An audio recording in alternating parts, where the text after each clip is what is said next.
You're refreshing your dashboard, watching the numbers move slower than you expected. 2 new signups in the last hour. Not great, but not nothing.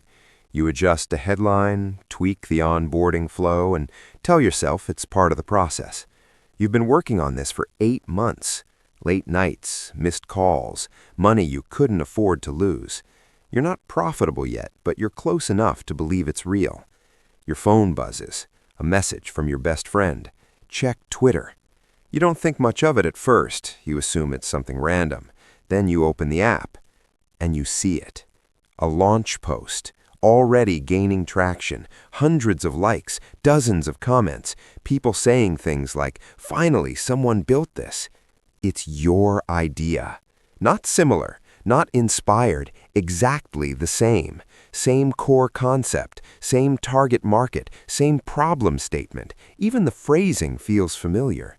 You scroll through the thread slowly, your brain trying to reject what your eyes are confirming. Then you see the name attached to the account. It's him, your best friend, the one you told everything to. You don't move for a full minute. You don't react emotionally at first. You analyze, you compare features, you click the link, you go through his product. It's more polished, faster. He solved problems you were still working on. He launched publicly. You haven't yet.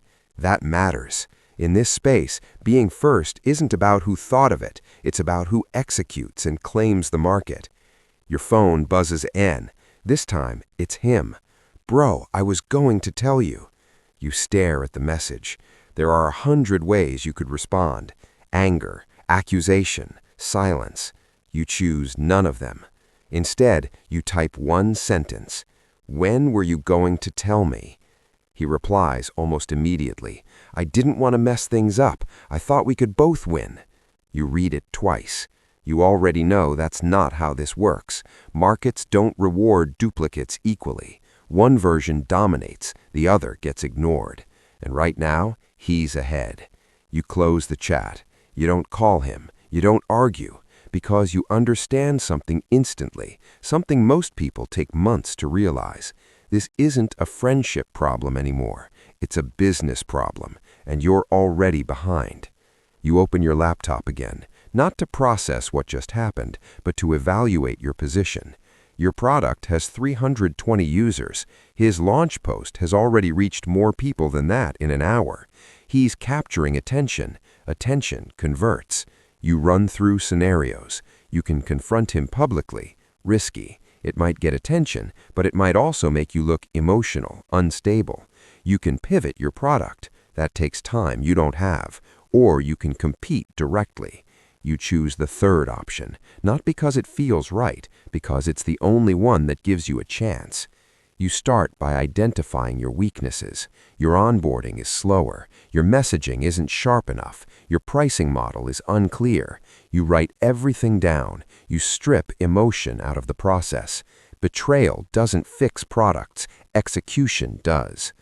Over the next 72 hours, you don't sleep properly. You redesign your landing page. You simplify your offer. You remove features that don't directly contribute to value.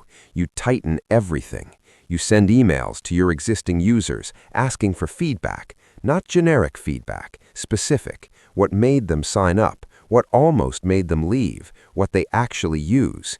You prioritize based on patterns, not opinions.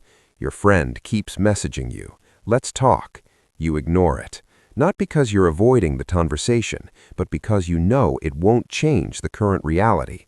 Talking doesn't slow his growth, and it doesn't increase yours. By the 4th day, you're ready to launch publicly. You don't announce it emotionally. You don't mention him. You present your product as if it's entering the market for the first time. Clear positioning, clear value. You post it where your target audience actually pays attention. You engage in the comments. You answer questions quickly. You track every response. The results are immediate, but not overwhelming. You get traction, new signups, people comparing your product to his. That's inevitable. Some prefer his, some prefer yours. The market starts splitting. You pay attention to why, not the compliments, the objections. You notice something important. His product is broader. It tries to serve everyone. Yours is narrower, more focused. That becomes your advantage. You double down on that. You refine your messaging again. You stop trying to be everything. You become the best option for a specific group. Your growth stabilizes, not explosive, but consistent.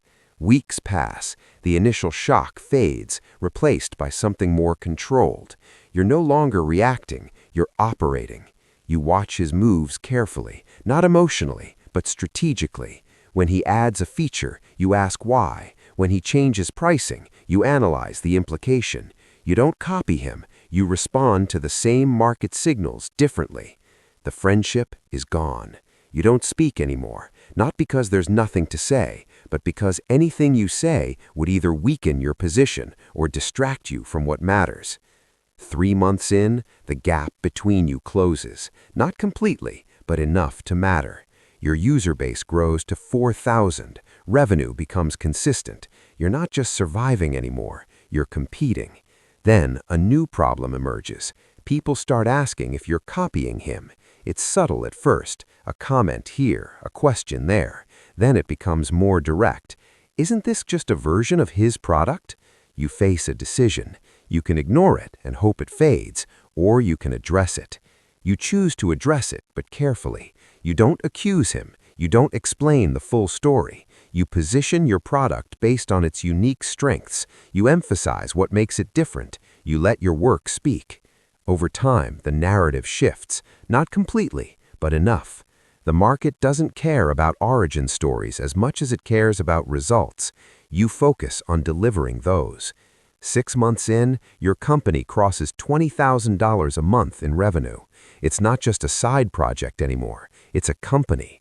You hire your first employee, then another. You build systems to handle growth. You document processes. You reduce dependency on yourself for daily operations. Your friend's product is still growing. He's ahead in some areas. You're ahead in others. The market has room for both of you, but it's not comfortable. It's competitive. Every improvement you make forces him to respond. Every move he makes forces you to adapt. You realize something you didn't expect. The betrayal forced you to move faster than you would have otherwise. Without it, you might have delayed your launch, perfected things endlessly, missed the window. That doesn't justify what he did, but it changes how you process it. A year passes. Your company crosses $100,000 a month in revenue. You expand your team. You enter new markets. You build features that require coordination, planning, and risk. You're no longer just building a product, you're managing an organization. The emotional weight of what happened becomes quieter, but it doesn't disappear. It shows up in your decisions, in how you share ideas, in how you choose partners. You become more guarded, more strategic. You don't reveal everything early anymore. You test trust slowly. Then, unexpectedly, he reaches out again. A long message this time. He acknowledges what he did. He says he regrets how it happened. He suggests collaborating. You read it carefully, not emotionally, strategically. A collaboration could benefit both of you. Combined market share, shared resources, faster growth. But it comes with risk. Trust isn't just about intentions, it's about patterns. You look at the data. Your company is stable, growing, independent. You don't need him. That simplifies the decision. You decline. You continue building. Years pass. Your company becomes one of the dominant players in your space. Not the only one, not uncontested, but established, respected, profitable. You build systems that operate without your constant input. You move into higher-level decisions, strategy, expansion, investment. You hire people smarter than you in specific areas. You trust them with parts of the business. You create structures that outlast individual contributions. The market evolves. New competitors emerge. Technology changes. What worked before doesn't always work now. You adapt continuously. You don't assume stability is permanent. Your friend's product still exists, sometimes ahead, sometimes behind, always present. You don't track it daily anymore, not because it doesn't matter, but because your focus is elsewhere. Looking back, the moment that changed everything wasn't the idea, It was the response. You had a choice: react emotionally or respond strategically. One would have given you temporary relief, the other built something real. If there's a lesson in this, it's not about avoiding betrayal. You can't control that completely. It's about how you structure your actions when it happens.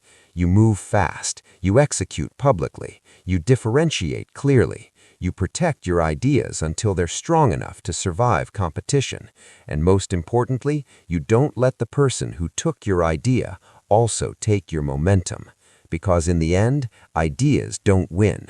Execution does, and the person who keeps moving, regardless of what was taken from them, is the one who decides how the story actually ends.